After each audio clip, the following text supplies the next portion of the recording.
আজ তৈরি করব বরিশালের ঐতিহ্যবাহী শরবত মলিদা। মূলত মুড়ি, চিরা, পোলাও চাল এবং নারকেল দিয়ে তৈরি করা হয় এই শরবত। সাথে আদার কুচি দেওয়াতে যেমন স্বাদ বেড়ে যায়, তেমনি শরবতকে করে তোলে স্বাস্থ্যকর। এবার জানিয়ে দিচ্ছি কোনটা কী পরিমাণ নিচ্ছি।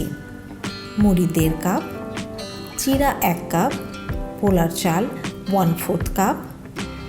চিরা এবং চাল আগে ভিজিয়ে নরম করে নিতে হয়, আমিও তাই করেছি।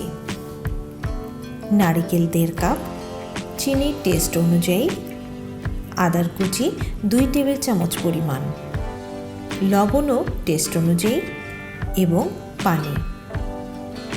তো প্রথমেই আমি মুড়িগুলো ব্লেন্ডারে আধা ভাঙা করে নেব।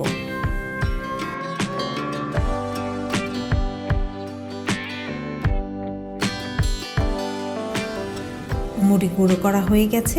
এই যে কিছুটা আস্ত কিছুটা গুঁড়ো, এই রকম করে করতে হবে। আসল কথা হলো এই শরবতের কোনো কিছুই স্মুথ পেস্ট করা যাবে না।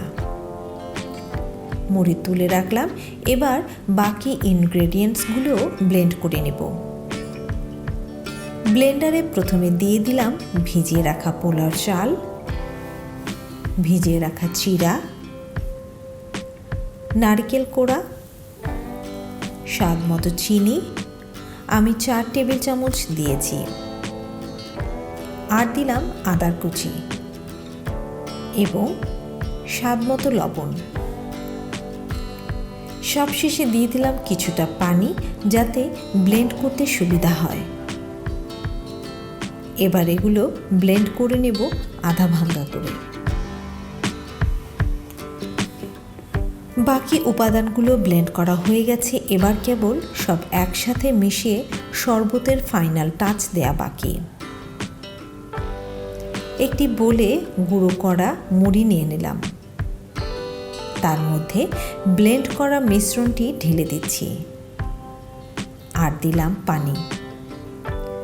পানিটা আপনারা শরবত যেমন ঘন বা পাতলা খেতে চান তার উপর নির্ভর করে দিবেন।